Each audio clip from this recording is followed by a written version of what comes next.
Hello friends, good morning. ಎಲ್ರಿಗೂ ಗೌರಿ ಗಣೇಶ ಹಬ್ಬದ ಹಾರ್ದಿಕ ಶುಭಾಶಯಗಳು. ಸೊ ನಾನು ಬೆಳಗ್ಗೆನೇ ವ್ಲಾಗ್ ಸ್ಟಾರ್ಟ್ ಮಾಡ್ಕೊಂಡಿದ್ದೀನಿ. ಸೊ ನಮ್ಮ ಮನೇಲಿ ಎಲ್ಲರೂ ಕೂಡ ಬೆಳಗ್ಗೆ ಬೇಗ ಎದ್ದು ಸ್ನಾನ ಮಾಡಿ ಮಡಿ ಉಟ್ಟು ದೇವ್ರ ಪೂಜೆ ಸ್ಟಾರ್ಟ್ ಮಾಡಿದ್ದಾರೆ. ಇಲ್ಲಿ ಪೂಜೆ ಮಾಡ್ತಿರೋರು ನಮ್ಮ ಅತ್ತೆ ಅವರು. ಸೊ ಅವರು ಕೂಡ ಅಷ್ಟೇ ಬೆಳಗ್ಗೆ ಬೇಗ ಎದ್ದು ಸ್ನಾನ ಮಾಡಿ ದೇವ್ರ ಮನೆಯೆಲ್ಲ ನೀಟಾಗಿ ಕ್ಲೀನ್ ಮಾಡಿ ಹೂಗಳಿಂದ ಅಲಂಕಾರ ಮಾಡಿ ಈಗ ಪೂಜೆ ಸ್ಟಾರ್ಟ್ ಮಾಡಿದ್ದಾರೆ. ನಮ್ಮದೊಂದು ಚೊಕ್ಕದಾಗಿರೋಂಥ ದೇವ್ರ ಮನೆ. ಅಲ್ಲಿ ನಾವು ಹೇಗೆ ಬೇಕೋ ಹಾಗೆ ದೇವ್ರ ಫೋಟೋಗಳನ್ನೆಲ್ಲ ಇಟ್ಟು ರೆಡಿ ಮಾಡ್ಕೊಂಡಿದ್ದೀವಿ. ಈಗ ಅತ್ತೆ ಪೂಜೆ ಮಾಡ್ತಾ ಇದ್ದಾರೆ. ಸೊ ನೋಡ್ಬೋದು ಯಾವ ಥರ ಪೂಜೆ ಮಾಡ್ತಾ ಇದ್ದಾರೆ ಅಂತ ಹೇಳಿ. ಸೊ ಈಗ ಪೂಜೆ ಸ್ಟಾರ್ಟ್ ಮಾಡಿದ್ದಾರೆ. ಅವರಿಲ್ಲಿ ಪೂಜೆ ಮಾಡ್ತಾ ಇದ್ದಾರೆ, ನಾನು ವಿಡಿಯೋ ಮಾಡ್ತಾ ಇದ್ದೀನಿ. ಸೊ ಇಲ್ಲಿ ನೋಡ್ತಾ ಇರೋದು ಯಾರು, ಈ ಪುಟ್ಟ ಪೋರಿ ಅಂತ ಹೇಳಿದ್ರೆ ನನ್ನ ಮುದ್ದಾದ ಸೊಸೆ. ಇವಳ ಹೆಸರು ಲೋಕ್ಷಾ ಅಂತ ಹೇಳಿ. ಸೊ ಪಾಪುಗೆ 8 ಮಂತ್ಸ್ ರನ್ನಿಂಗ್ ಇದೆ. ಸೊ ನೋಡ್ತಾ ಇರ್ಬೋದು ಅತ್ತೆ ಪಾಪುನ ಕೂರಿಸ್ಕೊಂಡು ಹೇಗೆಲ್ಲ ಪೂಜೆ ಮಾಡ್ತಾರೆ, ಪಾಪುಗೆ ಯಾವ ರೀತಿ ಹೇಳ್ಕೊಡ್ತಾ ಇದ್ದಾರೆ, ಪಾಪುಗೆ ಯಾವ ಥರ ಆಶೀರ್ವಾದ ಮಾಡ್ತಾ ಇದ್ದಾರೆ ಅಂತ ನೀವು ನೋಡ್ತಾ ಇರ್ಬೋದು ಇಲ್ಲಿ.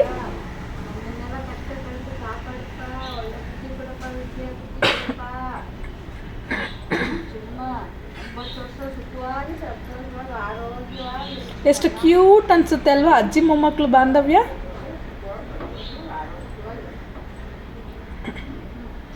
ಸೊ ನಮ್ಮ ಮನೇಲಿ ಪೂಜೆ ಎಲ್ಲ ಮುಗಿಸಿ ನಾವೀಗ ಅಜ್ಜಿ ಮನೆ ಹತ್ರ ಬಂದ್ವಿ. ನಾವು ಬರೋ ಅಷ್ಟರಲ್ಲಿ ಆಲ್ರೆಡಿ ಟೇಬಲ್ ಎಲ್ಲ ಹಾಕಿ ಬಟ್ಟೆ ಹಾಕಿ ಸೆಕ್ಯೂರ್ ಮಾಡಿದ್ರು ನಮ್ಮ ಚಿಕ್ಕತ್ತೆ ಅವರು.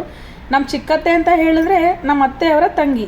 ಸೊ ನಾವು ಬಂದಾದಮೇಲೆ ಈಗ ಗೌರಿ ಗಣೇಶ ಪ್ರತಿಷ್ಠಾಪನೆ ಮಾಡೋದಕ್ಕೆಲ್ಲ ರೆಡಿ ಮಾಡ್ಕೊಂಡಿದ್ದೀವಿ. ಫಸ್ಟಿಗೆ ಒಂದು ಬಾಳೆ ಎಲೆ ಹಾಕಿ ಅದ್ರ ಮೇಲೆ ಅಕ್ಕಿ ಇಟ್ಟು ಅರ್ಶಿನ ಕುಂಕುಮ ಹಾಕಿ ರಂಗೋಲಿ ಬಿಟ್ಟು ಹೂ ಇಟ್ಟು ರೆಡಿ ಮಾಡಿಕೊಂಡು ಅದಾದಮೇಲೆ ಗೌರಿ ಗಣೇಶನ ಪ್ರತಿಷ್ಠಾಪನೆ ಮಾಡ್ಕೋತಾ ಇದ್ವಿ. ಮೊದಲಿಗೆ ಗೌರಿ ಪ್ರತಿಷ್ಠಾಪನೆ ಆಯಿತು, ಈಗ ಗಣೇಶ ಪ್ರತಿಷ್ಠಾಪನೆ ಕೂಡ ನಡೀತಾ ಇದೆ. ಸೊ ಯಾಕೆ ಅಂತ ಹೀಗೆ ಮಾಡೋದು ಅಂತ ಹೇಳಿದ್ರೆ, ಸೊ ಮೊದಲು ಭೂಮಿಗೆ ಬರೋದು ಗೌರಿ, ಅದಾದಮೇಲೆ ಮಗ ಗಣೇಶ ಬರೋದು. ಗಣೇಶ ಬಂದು ಅವ್ನಿಗೆ ಇಷ್ಟವಾಗಿರುವಂಥ ಅಡುಗೆ ಎಲ್ಲ ತಿಂದು ಊಟ ಮಾಡಿ ಅದಾದಮೇಲೆ ಅಮ್ಮನ ಜೊತೆ ವಾಪಸ್ಸು ಅವ್ರ ಮನೆಗೆ ಹೋಗ್ತಾನೆ. ಸೊ ಇದು ಕತೆ ಆಗಿದೆ. ಈ ಕತೆ ಯೂಶ್ವಲಾಗಿ ನಿಮಗೆ ಗೊತ್ತಿರುತ್ತೆ, ನನಗೆ ಯಾವ ರೀತಿ ಗೊತ್ತೋ ಆ ರೀತಿ ನಾನು ನಿಮಗೆ ಹೇಳಿದ್ದೀನಿ. ಇಲ್ಲಿ ನಾನು ಒಂದು ಒದ್ದೆ ಬಟ್ಟೆ ಮಾಡಿಕೊಂಡು ಗಣೇಶನ ಮೂರ್ತಿ ಏನಿದೆ ಅದನ್ನೆಲ್ಲ ನೀಟಾಗಿ ಒರೆಸ್ಕೊತಾ ಇದ್ದೀನಿ. ಯಾಕಂದರೆ ಸ್ವಲ್ಪ ಸಣ್ಣ ಪುಟ್ಟ ಧೂಳೆಲ್ಲ ಆಗಿರುತ್ತೆ ಅಲ್ವಾ. ಸೊ ಅದಕ್ಕೋಸ್ಕರ ನೀಟಾಗಿ ಒರೆಸ್ಕೊಂಡಿದ್ದೀನಿ. ಈಗ ಬೊಟ್ಟಿಡ್ತಾ ಇದ್ದಾರೆ ನನ್ನ ಹಸ್ಬೆಂಡು. ಅವ್ರು ಯಾವ ಥರ ಬೊಟ್ಟಿಡ್ತಾ ಇದ್ದಾರೆ ಅಂತ ಹೇಳಿದ್ರೆ, ಮೊದಲಿಗೆ ಒಂದು ಬಟ್ಲಿಗೆ ವಿಭೂತಿ ಹಾಕ್ಕೊಂಡು ಸ್ವಲ್ಪ ನೀರು ಹಾಕ್ಕೊಂಡು ಮಿಕ್ಸ್ ಮಾಡಿಕೊಂಡು ಅದರಲ್ಲಿ ಬೊಟ್ಟಿಟ್ಟು ಅದಾದಮೇಲೆ ಕುಂಕುಮದಿಂದ ಅಲಂಕಾರ ಮಾಡ್ತಾರೆ. ಯಾಕೆ ಅಂತ ಹೇಳಿದ್ರೆ ಕೆಲವೊಂದು ಕುಂಕುಮಗಳು ನೀಟಾಗಿ ಅಂಟಲ್ಲ. ಅದು ಯಾಕೆ ಅಂತ ನನಗೂ ಸರಿಯಾಗಿ ಗೊತ್ತಿಲ್ಲ, ಬಟ್ ನೀಟಾಗಿ ಅಂಟಲ್ಲ. ಅದಕ್ಕೋಸ್ಕರ ಈ ಥರ ವಿಭೂತಿನ ಇಟ್ಟು ಅದ್ರ ಮೇಲೆ ಕುಂಕುಮ ಇಟ್ಟರೆ ಅದು ನೀಟಾಗಿ ಕುತ್ಕೊಳ್ಳೋದು, ಚೆನ್ನಾಗಿ ಕೂಡ ಕಾಣಿಸುತ್ತೆ. ಸೊ ಇಲ್ಲಿ ನನ್ನ ಹಸ್ಬೆಂಡೇ ಕಂಪ್ಲೀಟ್ ರೆಡಿ ಮಾಡ್ತಾ ಇದ್ದಾರೆ. ಯಾಕೆ ಅಂತ ಹೇಳಿದ್ರೆ ನನ್ನ ಹಸ್ಬೆಂಡ್ ಈ ಥರದ್ರೆಲ್ಲ ತುಂಬಾ ಚೆನ್ನಾಗಿ ರೆಡಿ ಮಾಡ್ತಾರೆ. ಲಾಸ್ಟ್ ಟೈಮ್ ವರಮಹಾಲಕ್ಷ್ಮಿ ಹಬ್ಬದಲ್ಲೂ ಕೂಡ ಅಷ್ಟೇ ಅವರೇ ದೇವಿ ಮುಖವಾಡನೆಲ್ಲ ನೀಟಾಗಿ ಕುಂಕುಮ ಅರಿಶಿನ ಇಟ್ಟು ಕಣ್ಕಪ್ಪಿಟ್ಟು ಪ್ರತಿಯೊಂದು ಅಷ್ಟೇ ಎಷ್ಟು ನೀಟಾಗಿ ಸೆಕ್ಯೂರಿಟಿ ರೆಡಿ ಮಾಡಿಕೊಟ್ಟಿದ್ರು ಗೊತ್ತಾ. ಸೊ ಮುಂದೆ ಒಂದು ಕ್ಲಿಪ್ನ ಆ್ಯಡ್ ಮಾಡ್ತೀವಿ, ನೀವು ನೋಡ್ಬೋದು. ನೆಕ್ಸ್ಟು ಇಲ್ಲಿ ಗೌರಿನ ರೆಡಿ ಮಾಡ್ತಾ ಇದ್ದಾರೆ ನಮ್ಮ ಆಂಟಿಯವರು. ಆಂಟಿ ಅಂತ ಹೇಳಿದ್ರೆ ನಮ್ಮ ಅತ್ತೆಯವರ ತಮ್ಮನ ಹೆಂಡತಿ, ಹೆಸರು ವಂಜಾಕ್ಷಿ ಅಂತ. ಸೊ ಅವರು ಇಲ್ಲಿ ನೀಟಾಗಿ ಗೌರಿಗೆ ಅರಿಶಿನ ಕುಂಕುಮ ಎಲ್ಲ ಇಡ್ತಾ ಇದ್ದಾರೆ. ಸೊ ಇವರು ಕೂಡ ಅಷ್ಟೇ ವಿಭೂತಿನ ಇಟ್ಟು ಅದಾದಮೇಲೆ ಅರಿಶಿನ ಕುಂಕುಮ ಇಡ್ತಾ ಇದ್ದಾರೆ. ಸೊ ನಮ್ಮ ಪುಟ್ಟ ಗೌರಮ್ಮ ಅವ್ರು ಹೇಗೆ ಕಾಣಿಸ್ತಾ ಇದ್ದಾರೆ, ಸೊ ಎಲ್ಲರೂ ಕಮೆಂಟ್ ಮಾಡಿ ಆಯಿತಾ. ತುಂಬಾ ಮುದ್ದಾಗಿ ಕಾಣಿಸ್ತಾರೆ. ನನಗಂತೂ ತುಂಬ ಇಷ್ಟ ಆಯಿತು. ನಮ್ಮ ಗಣೇಶ ಆಗಿರ್ಬೋದು ಗೌರಿ ಆಗ್ಬೋದು ಎರಡೂ ಕೂಡ. ಸೊ ಇಲ್ಲಿ ಅರಿಶಿನ ಕುಂಕುಮ ಎಲ್ಲ ಇಟ್ಟಿದ್ದಾಯಿತು. ಈಗ ಗಣೇಶನಿಗೆ ಜನ್ವಾರ ಹಾಕ್ತಾ ಇದ್ದಾರೆ. ಸೊ ಜನ್ವಾರ ಹಾಕಿದ್ದಾದಮೇಲೆ ಹೂಗಳಿಂದ ಅಲಂಕಾರ ಮಾಡ್ತೀವಿ. ಇಲ್ಲಿ ನಾವು ಮೊದಲನೇದಾಗಿ ಮಲ್ಲಿಗೆ ಹೂವಿನ ಹಾರ ಹಾಕ್ಕೊಂಡಿದ್ದೀವಿ. ಮಲ್ಲಿಗೆ ಹೂವಿನ ಹಾರನ ಮನೇಲೇ ರೆಡಿ ಮಾಡಿದ್ದಾರೆ. ದಿಂಡು ಹಾಕಿ ನೀಟಾಗಿ ಕಟ್ಟಿ ರೆಡಿ ಮಾಡಿದ್ದಾರೆ. ನಮ್ಮ ಅತ್ತೆಯವರೇ ರೆಡಿ ಮಾಡಿದ್ರು. ತುಂಬ ಚೆನ್ನಾಗಿ ಕಾಣಿಸ್ತಾ ಇದೆಯಲ್ಲ ಹೂವು. ಇದಾದ ಮೇಲೆ ಕಣಗ್ಲು ಹೂವಿನ ಹಾರ ಹಾಕ್ತಾ ಇದ್ದೀವಿ. ಸೊ ಈ ಹೂ ಕಾಂಬಿನೇಷನ್ ತುಂಬಾ ಚೆನ್ನಾಗಿದೆ ಅಲ್ವ. ಇದು ಆ್ಯಕ್ಚುಲಿ ಕಣಗ್ಲು ಹೂವು ಬಂದು ತುಂಬ ಡಾರ್ಕ್ ಕಲರ್ ಇದೆ. ಸೊ ಗಣೇಶನ ಮೂರ್ತಿ ಸ್ವಲ್ಪ ಲೈಟ್ ಇರೋದ್ರಿಂದ ಡಾರ್ಕು ಲೈಟು ತುಂಬ ಚೆನ್ನಾಗಿ ಕಾಣಿಸ್ತಾ ಇದೆ ಅಲ್ವಾ ಕಾಂಬಿನೇಷನ್ನು. ಸೊ ಇದಾದ ಮೇಲೆ ಹಾಕುವಂಥದ್ದು ಸಾವಂತಿಗೆ ಹೂವನ್ನ ಕಟ್ಟಿ ಮಾಲೆ ಥರ ಮಾಡ್ತಾ ಇದ್ದೀವಿ. ಸೊ ಅದನ್ನು ಕೆಳಗಡೆಯಿಂದ ಬಸವ ಏನಿದೆ ಅದ್ರ ಮೂಲಕ ಹಾಕ್ತಾ ಇದ್ದಾರೆ. ಸೊ ನೋಡ್ಬೋದು ನಮ್ಮ ಪುಟಾಣಿ ಬಸವ ಕೂಡ ಅಷ್ಟೇ ತುಂಬಾ ಚೆನ್ನಾಗಿ ಕಾಣಿಸ್ತಾ ಇದ್ವಲ್ಲ, ಅವ್ರಿಗೂ ಕೂಡ ಅಷ್ಟೇ ಒಂದು ಹೂವಿಂದ ಅಲಂಕಾರ ಮಾಡಿದ್ದೀವಿ. ಇಲ್ಲಿ ಮೇಲೆ ಆ ಥರ ಇಡೋಕ್ಕೆ ನೋಡಿದ್ವಿ, ಬಟ್ ಚೆನ್ನಾಗಿ ಕಾಣಲ್ಲ. ಇಲ್ಲಿ ಹರ್ಷ ಅಂದರೆ ಇವನ ಹೆಸರು ಹರ್ಷ ಅಂತೇಳಿ, ಇವನು ನಮ್ಮ ಚಿಕ್ಕತ್ತೆ ಮಗ. ಸೊ ಇವನಿಲ್ಲಿ ಎಕ್ಕದ ಹೂವಿನಿಂದ ಮಾಲೆ ಮಾಡ್ತಾ ಇದ್ದಾನೆ. ಈ ಮಾಲೆ ಎಲ್ಲ ಆದಮೇಲೆ ಇದನ್ನು ಕೂಡ ಅಷ್ಟೇ ದೇವರಿಗೆ ಹಾಕಿ ಸೆಕ್ಯೂರ್ ಮಾಡ್ಕೋತೀವಿ. ಸೊ ಇಲ್ಲಿ ನೆಕ್ಸ್ಟು ನಾನು ನನ್ನ ಹಸ್ಬೆಂಡ್ ಇಬ್ಬರು ಸೇರಿಕೊಂಡು ನೀಟಾಗಿ ಅಲಂಕಾರ ಮಾಡ್ತಾ ಇದ್ದೀವಿ. ಇಲ್ಲಿ ನೋಡ್ಬೋದು ಹೇಗೆ ಕಾಣಿಸ್ತಾ ಇದ್ದಾರೆ ನಮ್ಮ ವರಮಹಾಲಕ್ಷ್ಮಿ ಅಂತ ಹೇಳಿ. ಸೊ ಇದೆಲ್ಲ ಆದಮೇಲೆ ನಾವಿಲ್ಲಿ ತಟ್ಟೆ ಸಾಮಾನು ಜೋಡಿಸ್ತಾ ಇದ್ವಿ. ನಾನು ನನ್ನ ಹಸ್ಬೆಂಡ್ ಇಬ್ಬರು ಸೇರಿಕೊಂಡು ನೀಟಾಗಿ ಸೆಕ್ಯೂರ್ ಮಾಡ್ಕೊಂಡು ಯಾವ ಥರ ಚೆನ್ನಾಗಿ ಕಾಣಿಸುತ್ತೆ ಆ ಥರ ನೀಟಾಗಿ ರೆಡಿ ಮಾಡ್ಕೊತಾ ಇದ್ವಿ. ಸೊ ಇಲ್ಲಿ ನಮ್ಮ ಗಣೇಶ ಹೇಗೆ ಕಾಣಿಸ್ತಾ ಇದೆ ಅಂತ ನೀವು ನೋಡ್ಬೋದು. ಇಲ್ಲಿ ಪುಟ್ಟ ಪುಟ್ಟದಾಗಿರೋವಂಥ ಒಂದು ರಂಗೋಲಿ ಹಾಕಿ ಅದಕ್ಕೆ ಹೂವಿಂದ ಮತ್ತು ಕಲರ್ಸಿಂದೆಲ್ಲ ಅಲಂಕಾರ ಮಾಡಿದ್ದೀವಿ. ಹೇಗೆ ಕಾಣಿಸ್ತಾ ಇದ್ದಾರೆ ನಮ್ಮ ಪುಟ್ಟ ಗಣೇಶ? ಎಲ್ಲರೂ ಕಮೆಂಟ್ ಮಾಡಬೇಕು. ಓಕೆ, ನನಗಂತೂ ತುಂಬ ಅಂದರೆ ತುಂಬಾ ಇಷ್ಟ ಆಯಿತು. ಯಾಕಂದರೆ ಬ್ಯಾಕ್ಗ್ರೌಂಡ್ ಡಿಸೈನ್ ಆಗಿರ್ಬೋದು, ಗಣೇಶ ಆಗಿರ್ಬೋದು ತುಂಬ ಚೆನ್ನಾಗಿ ಕಾಣಿಸ್ತಾ ಇದೆ ಅಲ್ವಾ. ಆ್ಯಕ್ಚುಲಿ ಗಣೇಶ ಬಂದು 4.5 ಅಡಿ ಇದೆ. ಸೊ ಸ್ವಲ್ಪ ಹೈಟ್ ಆಯಿತು ಅಂತ ಅನಿಸುತ್ತೆ. ಬಟ್ ಏನು ಮಾಡೋದು, ನಮ್ಮ ಹುಡುಗರೆಲ್ಲ ಸೇರಿ ಸೆಲೆಕ್ಟ್ ಮಾಡಿ ತಂದುಬಿಟ್ಟಿದ್ದಾರೆ. ಹೈಟ್ ಸ್ವಲ್ಪ ಜಾಸ್ತಿ ಆಯಿತು ಅನ್ನೋದು ಬಿಟ್ಟು ತುಂಬಾ ಚೆನ್ನಾಗಿದೆ. ಸೊ ಇಲ್ಲಿ ಪೂಜೆ ಸ್ಟಾರ್ಟ್ ಮಾಡಿದ್ದಾರೆ ನಮ್ಮ ಅತ್ತೆ ಅವರು. ನಮ್ಮ ಪಕ್ಕದ ದೇವಸ್ಥಾನದಲ್ಲಿ ಅರ್ಚಕನ ಕರೆಸಿ ನಾವಿಲ್ಲಿ ಪೂಜೆ ಸ್ಟಾರ್ಟ್ ಮಾಡಿದ್ವಿ. ಅತ್ತೆ ಅವರು ದೀಪ ಬೆಳೆಸೋದ್ರ ಮೂಲಕ ಪೂಜೆ ಸ್ಟಾರ್ಟ್ ಮಾಡಿದ್ದಾರೆ. ಸೊ ಪೂಜೆ ವಿಧಿವಿಧಾನ ಹೇಗಿದೆ ಅಂತ ನೀವಿಲ್ಲಿ ಮುಂದೆ ನೋಡ್ತೀರಾ.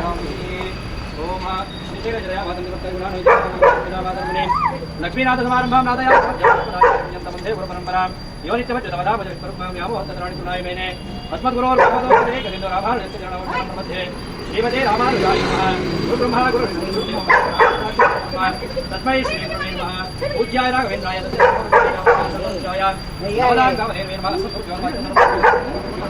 ಶ್ರೀಮತಿ ರಾಮಾನುಜಾಯ ನಮಃ ದೇವೀಂ ವಾಚಮಜನಂ ದೇವಾಃ ದಾನವಂದೇ ಸಮುದ್ರದಾನಂ ಜೇನ ಭಾಗಸ್ವಾಮುದಸ್ಪದೈತೋ ಧ್ರುವಂತೆ ರಾಜಾವನೋ ದೇವಸ್ಥಾನ ರಾಷ್ಟ್ರಂ ಧಾರಯದಂ ಧ್ರುವಂತೋ ಓಂ ನಮಸ್ತೇ ನಮಸ್ತಸ್ಪದೇ ನಮಸ್ತರೋಗಾಣಂ ಪುತ್ರೇ ನಮೋ ದೇವೇ ನಮೋ ಪೃಥ್ವೇ ಸಪ್ರಮದೇವೋ ಮಾಯ ಯೇನ ಸತ್ಯಾಗವಾದನಃ ದಾನಿಂದ್ರಿಯಾವದ ಪುರದರಮಾಯವಾದನಃ ದೇವೇಭ್ಯೋ ದಾನೋದೇಭ್ಯೋ ನಮೋ ನಮಃ ಇತಿ ಪ್ರತಿಮ ದಿನಾನಾಮ ಪುತ್ರೇ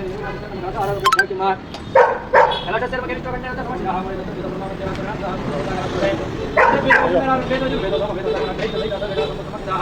ಆಯಿಂದ ದೇವ ಪೂಜಾ ಅನಸ್ಪದೇ ನರ್ಮದಾ ಸಿಂಧು ಕಾವೇರಿ ಜಲೇ ಸ್ಮರೇತ್ ಧರಿಕಾಕ್ಷಂ ಸಭಾಭ್ಯಾಂತರ ಶುಚಿಃ ಶುದ್ಧೋದಕಂ ಸಮರ್ಪಯಾಮಿ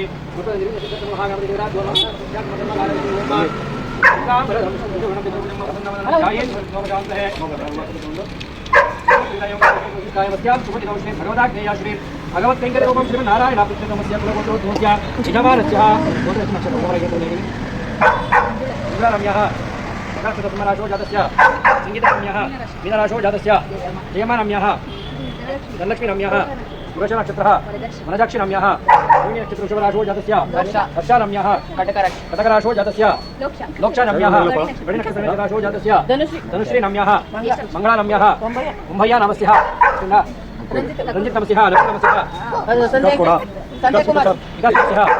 संजय कुमार नमस्यः नागराजनमस्यः उल्लासनमस्यः वासुदेवनमस्यः सुरेशनमस्यः अभिवृद्धि धर्म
ओम हाथमंगलमंगले श्वेतवादसारिकेश निर्मगे देवी नारायण श्री महादेव नमः बुद्धात्मधारके ओम प्रकृते नमः विष्णुते नमः ज्ञानं सर्वभूत प्रधाय नमः प्रधाय नमः जीवते नमः द्रव्ये नमः मंत्राय नमः वादे नमः पराय नमः प्रधाय नमः महाय नमः प्रधाय नमः ज्ञाय नमः हिरण्याय नमः लक्ष्मी नमः चतुष्पाय नमः भवदे नमः मालके नमः भक्तहरयामि सलाम्या तुलसिद्धते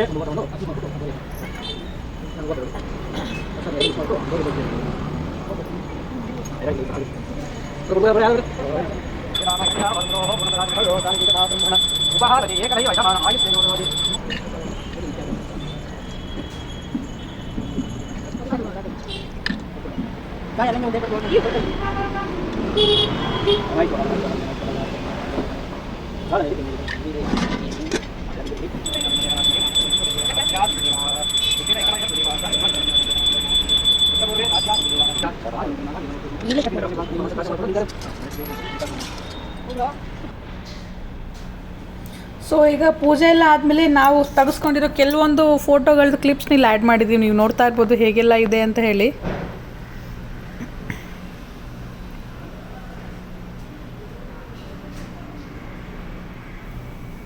ಇಲ್ಲಿ ಪ್ರಸಾದ ರೆಡಿ ಮಾಡ್ತಾ ಇದ್ದಾರೆ. ಪ್ರಸಾದಕ್ಕೆ ನಾವು ಟೊಮೆಟೊ ಬಾತ್ ಮತ್ತು ಪೈನಾಪಲ್ದು ಕೇಸರಿ ಬಾತ್ನ ಮಾಡಿಸಿದ್ದೀವಿ. ಇಲ್ಲಿ ನಾವೊಂದು 10 kg ಆಗೋಷ್ಟು ಅಕ್ಕಿ ಹಾಕಿ ಮಾಡಿದ್ದೀವಿ. ಸೊ ನಮ್ಮ ಗಣೇಶ ಹೇಗೆ ಕಾಣಿಸ್ತಾ ಇದ್ದಾನೆ ನೋಡ್ತಾ ಇರ್ಬೋದು. ಈಗ ಆಲ್ರೆಡಿ ಮಧ್ಯಾಹ್ನ ಆಗಿದೆ. ಸೊ ನಾವಿಲ್ಲಿ ಪ್ರಸಾದ ವಿತರಣೆ ಮಾಡೋಕ್ಕಿಂತ ಮುಂಚೆ ತೆಗೆದಿರೋ ಕ್ಲಿಪ್ಸ್ ಇದು. ಸೊ ಅಲ್ಲಿ ರೋಡಲ್ಲಿ ಹೋಗೋ ಪ್ರತಿಯೊಬ್ಬರು ಕೂಡ ಬಂದು ಅಕ್ಷತೆ ಹಾಕಿ ದೇವ್ರನ್ನ ಪೂಜೆ ಮಾಡ್ಕೊಂಡು ಹೋಗಿದ್ರು. ಸೊ ನಾವು ಮಾಡಿದ ಪ್ರಸಾದ ಅಂತೂ ತುಂಬಾ ಟೇಸ್ಟಿಯಾಗಿತ್ತು. ಮತ್ತು ಈಗ ಡ್ಯಾನ್ಸ್ ಸ್ಟಾರ್ಟ್ ಮಾಡಿದ್ದಾರೆ ಹುಡುಗರೆಲ್ಲ ಸೇರಿಕೊಂಡು. ನೋಡ್ತಾ ಇರ್ಬೋದು ಈ ಪುಟ್ಟ ಕಂದಮ್ಮ ಎಷ್ಟು ಚೆನ್ನಾಗಿ ಡ್ಯಾನ್ಸ್ ಮಾಡ್ತಾ ಇದ್ದಾನೆ ಅಲ್ವಾ.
ಸೊ ಈಗ ಸಂಜೆ ಆಗಿದೆ. ಹೇಗಿತ್ತು ನಮ್ಮ ಹುಡುಗರು ಡ್ಯಾನ್ಸ್ ಅಂತ ದಯವಿಟ್ಟು ಎಲ್ಲರೂ ಕಮೆಂಟ್ ಮಾಡಬೇಕು. ನಮಗಂತೂ ನಕ್ಕಿ ಸಾಕಾಗೋಯ್ತು. ಈಗ ಸಂಜೆ ಆಗೋಗಿದೆ. ನಮ್ಮ ಗೌರಿ ಗಣೇಶನ ವಿಸರ್ಜನೆ ಮಾಡಬೇಕು. ಅದಕ್ಕಿಂತ ಮುಂಚೆ ಈಗ ಒಂದು ಆರತಿ ಬೆಳಗ್ತಾ ಇದ್ದೀವಿ ಎಲ್ಲರೂ. ಒಂಥರ ಬೇಜಾರಾಗ್ತಾ ಇದೆ. ಬೆಳಗ್ಗೆಯಿಂದ ಎಲ್ಲರೂ ತುಂಬ ಖುಷಿಯಾಗಿದ್ವಿ. ಈಗ ಗಣೇಶನ ಕಳಿಸ್ಕೊಡ್ಬೇಕು ಅಂದರೆ ಏನೋ ಒಂಥರ ಬೇಜಾರು. ಸೊ ಈಗ ಆರತಿ ಮಾಡಿ ಬೊಟ್ಟಿಡ್ತಾ ಇದ್ದಾರೆ ದೇವರಿಗೆ. ಸೊ ಈಗ ರಥ ನೀರೆಲ್ಲ ಆಗಿದೆ. ಈಗ ನೆಕ್ಸ್ಟು ಇನ್ನೇನು ಗೌರಿ ಗಣೇಶನ ಎತ್ತುವಂಥ ಟೈಮು. ಒಂಥರ ಬೇಜಾರು. ಯಾಕಂದರೆ ಬೆಳಗ್ಗೆಯಿಂದ ಆಲ್ಮೋಸ್ಟು ಒಂದು ತಿಂಗಳ ಹಿಂದೆಯಿಂದಲೇ ನಾವೆಲ್ಲ ಪ್ರಿಪ್ರೇಷನ್ಸ್ ಎಲ್ಲ ಸ್ಟಾರ್ಟ್ ಮಾಡ್ಕೊಂಡಿದ್ವಿ. ಸೊ ಈಗ ಒಂಥರ ಬೇಜಾರು. ಇದು ನಮ್ಮ ಹುಡುಗರಿಗೆ ಹೆಂಗು ಇವರೆಲ್ಲರೂ ಸೇರಿ ಗಣೇಶ ಗೌರಿಗೆ ಕಲೆಕ್ಷನ್ಸ್ ಎಲ್ಲ ಮಾಡಿ ಎಲ್ಲ ರೆಡಿ ಮಾಡಿ ತುಂಬ ಚೆನ್ನಾಗಿ ಹೆಲ್ಪ್ ಮಾಡಿದ್ದು. ಈಗ ಅದೇ ಹುಡುಗರ ಕಡೆಯಿಂದ ಈಗ ಒಂದು ಕೊನೆ ಮಂಗಳಾರತಿ ಆಗ್ತಾಯಿದೆ. ಸೊ ಎಲ್ಲರ ಮುಖದಲ್ಲೂ ಒಂಥರ ಬೇಜಾರಿದೆ. ಬಟ್ ಏನು ಮಾಡೋಕ್ಕಾಗಲ್ಲಲ್ವ. ಈ ವರ್ಷ ಹೋಗ್ತಾರೆ ಮತ್ತು ಮುಂದಿನ ವರ್ಷ ಬರ್ತಾರೆ ಅಲ್ವಾ. ಸೊ ಆ ಥರ ಒಂದು ಸಮಾಧಾನ ಮಾಡಿಕೊಂಡು ಎಲ್ಲರೂ ಕೂಡ ಮಂಗಳಾರತಿ ತಗೋತಾ ಇದ್ದಾರೆ. ಸೊ ಇದು ಒಂದು ಕೊನೆ ಕ್ಲಿಪ್ಪು. ಯಾರ್ಯಾರೆಲ್ಲ ಇದ್ದಾರೆ ಏನೇನೆಲ್ಲ ಮಾಡಿದ್ರು ಅಂತ ನೀವು ನೋಡ್ತಾ ಇದ್ದೀರಲ್ವ. ಸೊ ಎಲ್ಲ ಆದಮೇಲೆ ಮಂಗಳಾರತಿ ಕೊಡ್ತಾ ಇದ್ದಾರೆ. ಒಂಥರ ಎಲ್ಲರ ಮುಖದಲ್ಲೂ ಬೇಜಾರಿದೆ. ಅಲ್ಲಿ ಆಲ್ರೆಡಿ ಗಾಡಿ ಎಲ್ಲ ರೆಡಿ ಮಾಡ್ಕೋತಾ ಇದ್ದಾರೆ ಗಣೇಶನ ಎತ್ಕೊಂಡು ಹೋಗೋದಕ್ಕೋಸ್ಕರ. ಸೊ ಗಣೇಶ ವಿಸರ್ಜನೆಗೆ ನಾವೆಲ್ಲೂ ದೂರ ಹೋಗ್ತಾ ಇಲ್ಲ. ಇಲ್ಲೇ ನಮ್ಮ ಏರಿಯಾದನೇ ಹತ್ತಿರ ಇರೋ ಅಂಥ ಒಂದು ಕೆರೆ ಇದೆ, ಹೇರೋಹಳ್ಳಿ ಕೆರೆ ಅಂತ, ಅಲ್ಲೇ ವಿಸರ್ಜನೆ ಮಾಡ್ತೀವಿ. ಸೊ ಈಗ ಮಂಗಳಾರತಿ ಮುಗೀತು. ಇಲ್ಲಿ ನನ್ನ ಪುಟಾಣಿ ಸೊಸೆನ ದೇವರಿಗೆ ಮುಡಿಸ್ತಾ ಇದ್ದಾರೆ. ಎಲ್ಲ ಮಕ್ಳುಗಳನ್ನ ಹೀಗೆ ಅಲ್ವಾ ಮಾಡೋದು. ಸೊ ನಾವು ಕೂಡ ಅದೇ ಥರನೇ ಮಾಡ್ತಾಯಿದ್ದೀವಿ. ನೋಡಿ ನಮ್ಮ ಪುಟಾಣಿ ಹೇಗೆ ಕಾಣಿಸ್ತಾ ಇದ್ದಾಳೆ.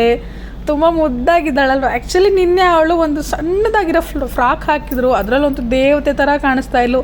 ಇವತ್ತು ಗಣೇಶ ಹಬ್ಬ ಅಂತ ಹೇಳಿ ಪ್ಯಾಂಟು ಮತ್ತು ಟೀ ಶರ್ಟ್ ಹಾಕಿದ್ದಾಳೆ. ಸೊ ಇಲ್ಲಿ ನಾನು ಗೌರಿನ ವಿಸರ್ಜನೆ ಮಾಡೋದಕ್ಕೆ ಅಂತ ಎತ್ಕೊಂಡಿದ್ದೀನಿ. ಸೊ ಅಲ್ಲಿ ಗಣೇಶನ ಎತ್ಕೋತಾ ಇದ್ದಾರೆ. ನಿಜವಾಗ್ಲೂ ಹೇಳಬೇಕು ಅಂತ ಹೇಳಿದ್ರೆ ನಾನು ನಿನ್ನೆ ಗೌರಿ ಗಣೇಶ ತರಬೇಕಾದ್ರೆ ನಮ್ಗೆ ಯಾರಿಗೂ ಅಷ್ಟು ಸುಸ್ತು ಸ್ಟ್ರೈನು ಭಾರ ಅಂತ ಅನಿಸೇ ಇರಲಿಲ್ಲ. ಬಟ್ ಏನೋ ಗೊತ್ತಿಲ್ಲ, ಹೋಗೋ ಟೈಮಲ್ಲಿ ನನ್ನ ಕೈಯಲ್ಲಿ ಎತ್ಕೊಂಡ್ಮೇಲೆ ಒಂದು 5 ನಿಮಿಷ ಕೂಡ ನನ್ನ ಕೈಯಲ್ಲಿ ಹಿಡ್ಕೊಳಕ್ಕೆ ಅಷ್ಟೊಂದು ಭಾರ ಅನಿಸ್ಬಿಡ್ತು. ಇದೇ ಅಲ್ವಾ ದೇವಿ ಪವಾಡ ಅನ್ನೋದು. ಸೊ ನನಗಂತೂ ಒಂಥರ ಖುಷಿ ಆಯಿತು. ಅದು ಹೇಗಿತ್ತು ಅಂತ ನನ್ನ ಕೈಯಲ್ಲಿ ಹೇಳ್ಕೊಳ್ಳೋಕೆ ಕೂಡ ಆಗ್ತಿಲ್ಲ. ಸೊ ಆ ಥರ ಒಂದು ಮಿಕ್ಸ್ಡ್ ಫೀಲಿಂಗ್ ಇತ್ತು. ಬಟ್ ನಿಜವಾಗ್ಲೂ ದೇವರಿದ್ದಾರೆ ಅನ್ನೋದಕ್ಕೆ ನಾನು ಪ್ರತ್ಯಕ್ಷವಾಗಿ ಅನುಭವಿಸಿರೋ ಅಂಥ ಒಂದು ಕ್ಷಣನ ಹೇಳ್ಕೊಂಡೆ ನಿಮ್ಮ ಹತ್ರ. ನನಗೆ ನಿಜವಾಗ್ಲೂ ಶಾಕ್ ಆಯಿತು. ಯಾಕಂದರೆ ನಾನು ಮುಂಚೆ ಎಲ್ಲ ಬೇರೆಯವ್ರು ಎತ್ಕೊಂಡು ಹೋಗ್ಬೇಕು, ಇಲ್ಲ ಇವ್ರು ಸುಮ್ಮನೆ ತೂರಾಡ್ತಾರೆ ಹಾಗೆ ಹಿಂಗೆ ಅಂತ ಅಂದ್ಕೊಂಡಿದ್ದೆ. ಬಟ್ ನಾನೇ ಎಕ್ಸ್ಪೀರಿಯೆನ್ಸ್ ಮಾಡಾದ್ಮೇಲೆ ನನಗೊಂಥರ ನಂಬಿಕೆ ಅನ್ನೋದಕ್ಕಿಂತ ಒಂಥರ ಆಯಿತು. ಅದನ್ನು ನನಗೆ ಆ ಫೀಲಿಂಗ್ ಕೂಡ ಹೇಳ್ಕೊಳಕ್ಕಾಗ್ತಿಲ್ಲ. ಸೊ ಕೊನೆಯದಾಗಿ ದೇವರಿಗೆ ಈಡ್ಗಾಯಿಯಿಂದ ಆರತಿ ಬೆಳಗ್ತಾ ಇದ್ದಾನೆ. ಆರತಿ ಬೆಳಗಿ ಈಡ್ಗಾಯಿ ಹೊಡೆದು ತದನಂತರ ನಮ್ಮ ಗೌರಿ ಗಣೇಶನ ಗಾಡಿ ಒಳಗಡೆ ಇಟ್ಕೊಂಡು ಹೊರಡ್ತೀವಿ ನಾವು. ಸೊ ನೋಡ್ತಾ ಇರ್ಬೋದು ಹೇಗೆಲ್ಲ ಈಡ್ಗಾಯಿ ಹೊಡಿತಾ ಇದ್ದಾರೆ ಅಂಥೇಳಿ. ಸೊ ಈಡ್ಗಾಯಿ ಹೊಡೆದಿತ್ತಾಯಿತು. ಈಗ ಗಣೇಶನ ಗಾಡಿ ಒಳಗಡೆ ಇಟ್ಕೋತಾರೆ, ನೋಡ್ಬೋದು ನೀವು. ಆ್ಯಕ್ಚುಲಿ ಬೆಳಗ್ಗೆಯಿಂದ ಅಂತೂ ಎಲ್ಲರೂ ತುಂಬ ಖುಷಿಯಾಗಿದ್ದರು. ಬಟ್ ಇವಾಗ ಏನೋ ಒಂಥರ ಬೇಜಾರು, ಏನೂ ಮಾಡೋಕ್ಕಾಗಲ್ಲ ಅಲ್ವಾ? ನಿಮಗೂ ಹೀಗೆ ಅನಿಸುತ್ತಾ ಗೌರಿ ಗಣೇಶನ ಬಿಡೋ ಟೈಮಲ್ಲಿ? ಕಮೆಂಟ್ ಮಾಡಿ. ಸೊ ಹಿಂದೆಗಡೆ ಗಣೇಶನ ಇಟ್ಕೊಂಡ್ರು, ಗೌರಿನ ನಾನು ಮುಂದೆಗಡೆ ಕೂತ್ಕೊಂಡಿದ್ದೀನಿ, ಅದೇ ಸೀಟ್ ಹತ್ರನೇ ಇಟ್ಕೊಂಡು ಹೋಗ್ತೀವಿ ನಾವೀಗ. ಈಗ ಗಣೇಶನೆಲ್ಲ ಇಟ್ಟಿದ್ದಾಯಿತು. ಈಗ ಹುಡುಗರೆಲ್ಲ ಹತ್ಕೋತಾ ಇದ್ದಾರೆ. ಸೊ ಕೊನೆಯದಾಗಿ ಅಲ್ಲಿ ಒಂದು ಮಂಗಳಾರತಿ ಮಾಡಬೇಕಲ್ವ, ಅದಕ್ಕೋಸ್ಕರ ಪೂಜೆ ಸಾಮಾನೆಲ್ಲ ತೊಗೊಂಡಿದ್ದಾರೆ. ಇಲ್ಲಿ ನೋಡ್ತಾ ಇದ್ದೀರಲ್ಲ, ಹುಡುಗರುಗಳೆಲ್ಲ ಹತ್ಕೊಂಡ್ರು. ಜೊತೆಗೆ ನಮ್ಮ ಚಿಕ್ಕತ್ತೆ ಅವ್ರ ಮಗ ಎಲ್ಲರೂ ಹತ್ಕೊಂಡಿದ್ದೀವಿ. ಈಗ ಹುಡುಗರೆಲ್ಲ ಜೋರಾಗಿ ಗಣೇಶನ ಕೂಗ್ಕೊಂಡು ಬರ್ತಾ ಇದ್ದಾರೆ. ಸೊ ನೋಡ್ತಾ ಇರ್ಬೋದು ಹೇಗೆಲ್ಲ ಕೂಗ್ತಾ ಇದ್ದಾರೆ ಅಂತ ಹೇಳಿ.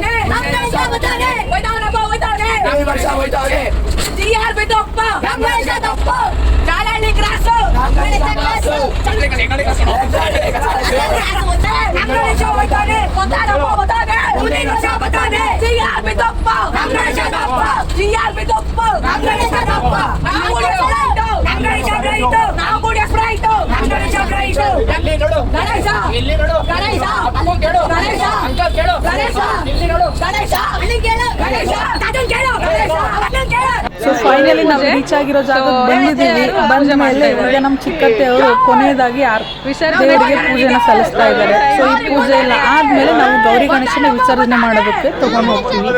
ಸೊ ನಾನು ಆ್ಯಕ್ಚುಲಿ ಸ್ಟಾರ್ಟಿಂಗ್ ವಿಡಿಯೋ ಮಾಡ್ತಾ ಇರೋದ್ರಿಂದ ನಂಗೆ ಹೆಂಗೆ ವಿಡಿಯೋ ಮಾಡಬೇಕು ಅಂತ ಗೊತ್ತಾಗಿಲ್ಲ. ಸೊ ಅದಕ್ಕೋಸ್ಕರ ಈ ಥರ ವಿಡಿಯೋ ಬಂದಿದೆ. ದಯವಿಟ್ಟು ಬೇಜಾರು ಮಾಡ್ಕೋಬೇಡಿ. ನೆಕ್ಸ್ಟ್ ವಿಡಿಯೋಗೆ ತುಂಬ ನೀಟಾಗಿ ಮಾಡ್ಕೊಡ್ತೀನಿ. ಓಕೆ, ಈಗ ಪೂಜೆ ಎಲ್ಲ ಆಯಿತು, ಹುಡುಗರೆಲ್ಲ ಗಣೇಶನ ಕೂಗ್ತಾ ಇದ್ದಾರೆ. ಸೊ ಇದಾದಮೇಲೆ ಗೌರಿ ಗಣೇಶನ ವಿಸರ್ಜನೆ ಮಾಡೋಕ್ಕೆ ತೊಗೊಂಡು ಹೋಗ್ತೀವಿ. ಸೊ ಹುಡುಗರು ಯಾರನ್ನೂ ಅಲ್ಲಿ ಕರ್ಕೊಂಡು ಹೋಗಲಿಲ್ಲ, ಯಾಕಂದರೆ ಅಲ್ಲಿ ಪೊಲೀಸವರೆಲ್ಲ ಇದ್ದರು. ತುಂಬ ಕ್ರೌಡ್ ಇರೋ ಕಾರಣಕ್ಕೋಸ್ಕರ ಹುಡುಗರನ್ನ ಕರ್ಕೊಂಡೋಲ್ಲ. ಹುಡುಗರೆಲ್ಲ ಗಾಡಿಲೇ ಇದ್ದರು. ನಾನು ನನ್ನ ಹಸ್ಬೆಂಡು ಮತ್ತೊಂದು ಹುಡುಗ ಹೋಗಿ ವಿಸರ್ಜನೆಗೆ ತೊಗೊಂಡು ಹೋಗಿದ್ವಿ. ಆ್ಯಕ್ಚುಲಿ ನಾವು ಕೂಡ ಡೈರೆಕ್ಟಾಗಿ ವಿಸರ್ಜನೆ ಮಾಡೋ ಹಂಗಿಲ್ಲ ಅಲ್ಲಿ. ಸೊ ಅಲ್ಲೊಂದು ಟೇಬಲ್ ಹಾಕಿರ್ತಾರೆ, ಆ ಟೇಬಲ್ ಮೇಲೆ ಇಟ್ಟರೆ ಸಾಕು, ಅವರೇ ತೊಗೊಂಡು ಹೋಗಿ ನೀರೊಳಗಡೆ ಬಿಡ್ತಾರೆ. ಅವ್ರನ್ನ ನೋಡ್ಬೋದಷ್ಟೇ, ನಾವು ಒಳಗಡೆ ಹೋಗೋ ಹಂಗಿಲ್ಲ. ಸೊ ಕೊನೆಯದಾಗಿ ಈಡ್ಗಾಯಿ ಆಯಿತು. ಸೊ ಈಗ ತೊಗೊಂಡು ಹೋಗಿ ವಿಸರ್ಜನೆ ಮಾಡ್ಬಿಟ್ಟು ಬರ್ತೀವಿ. ಈ ವಿಡಿಯೋ ಮಾಡಿಲ್ಲ ವಿಸರ್ಜನೆ ಮಾಡಿರೋದನ್ನ, ಯಾಕೆ ಅಂತ ಹೇಳಿದ್ರೆ ಹುಡುಗರನ್ನ ಯಾರನ್ನೂ ಕರ್ಕೊಂಡು ಹೋಗಿರಲಿಲ್ಲ. ಸೊ ಈಗ ತೊಗೊಂಡು ಹೋಗ್ತಾ ಇದ್ದೀವಿ, ನೋಡ್ಬೋದು ನೀವು. ತುಂಬ ಕತ್ಲೆ ಇದೆ ಅಲ್ವಾ? ಸೊ ವಿಸರ್ಜನೆ ಮಾಡ್ಕೊಂಡು ಬಂದ್ವಿ. ಈಗ ಫೈನಲಿ ನಾವೀಗ ಗಣೇಶನ ವಿಸರ್ಜನೆ ಮಾಡ್ಬಿಟ್ಟು ಬಂದ್ವಿ. ಎಲ್ಲಿ ಅಂದರೆ ನಮ್ಮನೆ ಹತ್ರನೇ ಒಂದು ಏರೇವಳಿ ಕೆರೆ ಇದೆ. ಸೊ ಅಲ್ಲಿ ಹೋಗಿ ಗಣೇಶ ಗೌರಿನ ಖುಷಿಯಾಗಿ ಕಳಿಸ್ಕೊಟ್ಬಿಟ್ಟು ಬಂದ್ವಿ ಅಷ್ಟೇ. ಈಗ ಟೈಮ್ ಬಂದು 8 ಗಂಟೆ ಆಗಿದೆ. ಸೊ ನಾನು ಈ ವ್ಲಾಗ್ನ ಇಲ್ಲೇ ಲಾಸ್ಟ್ ಮಾಡ್ತಾ ಇದ್ದೀನಿ. ಸೊ ಯಾರ್ಯಾರೆಲ್ಲ ನನ್ನ ವಿಡಿಯೋ ನೋಡ್ತಾರೆ ಎಲ್ರಿಗೂ ಧನ್ಯವಾದ. ಹಾಗೂ ಆದಷ್ಟು ಎಲ್ಲರೂ ನನ್ನ ವಿಡಿಯೋಗಳನ್ನ ನೋಡಿ ನನ್ನ ಚಾನೆಲ್ನ ಸಬ್ಸ್ಕ್ರೈಬ್ ಮಾಡಿ, ಶೇರ್ ಮಾಡಿ, ಲೈಕ್ ಮಾಡಿ. Thank you so much.